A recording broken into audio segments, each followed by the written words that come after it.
बिस्मिल्लाहिर्रहमानिर्रहीम अस्सलामु अलैकुम। वफाकुल मदारिस अल अरबिया पाकिस्तान ने इम्तिहान 1446 के हवाले से आम नोटिफिकेशन जारी किया है। तो आप देख सकते हैं, नंबर 1 दर्जा कुतुब के सालाना इम्तिहान 2 शबानुल मुअज़्ज़म से 1 फरवरी 2025 बरोज़ हफ्ता से शुरू होंगे। मदारस में 10 रजब तक तालीमी सिलसिला जारी रहेगा। 10 रजब से पहले न असबाक ख़त्म करें न तकरीबात करें। नंबर 3 दर्जे राबिया में नूरुल अनवार, दर्जे खमसा में असार सुनन, दर्जे सादसा में किताबुल असार, दर्जे साबिया में मिशकातुल मसाबीह जिल्दोम, दर्जे सामिना दौर हदीस में तिरमिज़ी जिल्दोम के एक सवाल का जवाब अरबी में हल करना लाजम है। किताबुल असार और असार सुनन के पर्चा में दीगर कुतुब भी शामिल है, ताम किताबुल असार सुनन के सवाल का जवाब अरबी में हल करना लाजम होगा। किसी दूसरे सवाल का जवाब अरबी में हल करने पर नंबर नहीं दिए जाएंगे।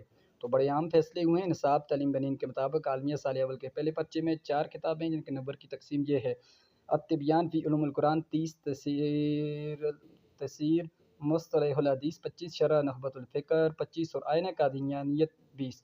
निसाब तालीम बनीन में अर्दजा में हिफ़्ज़ हदीस का इंतसाब दिया गया है। हिफ़्ज़ हदीस में मुकम्मल सनद याद करना ज़रूरी नहीं है, बल्कि मतन हदीस सहाबी के साथ के नाम के साथ याद करें।